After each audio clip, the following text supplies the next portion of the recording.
Қайырлы күн, құрметті көрермендер. Бүгін сіздермен бірге голубцы жасайтын боламыз. Видеоның соңына дейін қарап, тіркеліп, лайк басып, комментарий жазуды ұмытпаңыздар. Жаз мезгілінде өте көп дайындалатын тамақтардың бірі жеңіл тамақ, міндетті түрде жасап көріңіздер. Ең алдымен фаршымызды дайындап аламыз.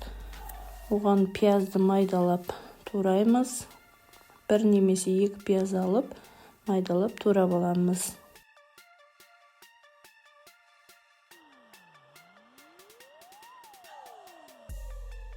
Фаршқа пиязды салып, оның үстінен күрішті жуып, күріш саламыз. Стаканмен күріш саламыз, 150 грамдай. Оның үстіне бір қасық тұзымызды саламыз, қара езілген бұрышымызды саламыз. Бәрін жақсылап араластырамыз. Араластырып болып, азырақ су құямыз. Тағы да жақсылап араластырамыз. Алдын ала жуылып, тазаланып қойған бұрыштың ішіне жаңағы фаршымызды салып шығамыз.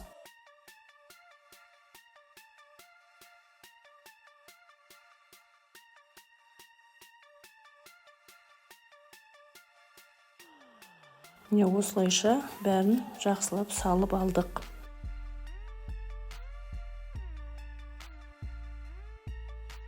Енді қазанымызға майды құйып, қыздырып аламыз. Пиязымызды салып, қуырамыз. Оның үстіне тағы да помидорды турап, помидор болмаса, томат салуға болады.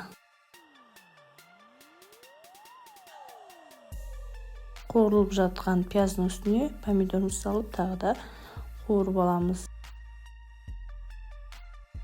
Оның үстіне тұз саламыз. Картошкамызды да орташа етіп турап аламыз.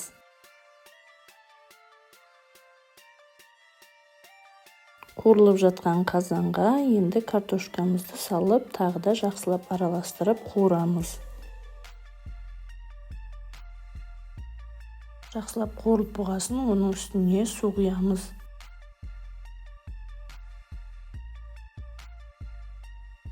Қазанымыздың қақпағын жауып қойып қоямыз.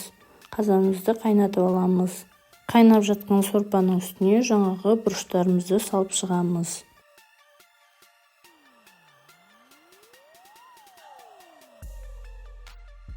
Енді қазанымызды 30-40 минут аралығында қайнатамыз. Сонда ішіндегілері жақсы піседі. Неге біздің голубцыларымыз дайын. Өте керемет, дәмді, иісі де өте керемет. Үй жағдайында жасап көрсеңіздер болады. Жаздың күні көп жасалынатын тамақтың бірі.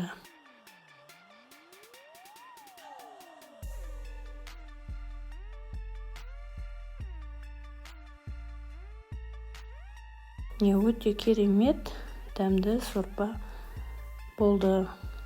Видеоның соңына дейін қарағандарыңыз үшін көп рахмет.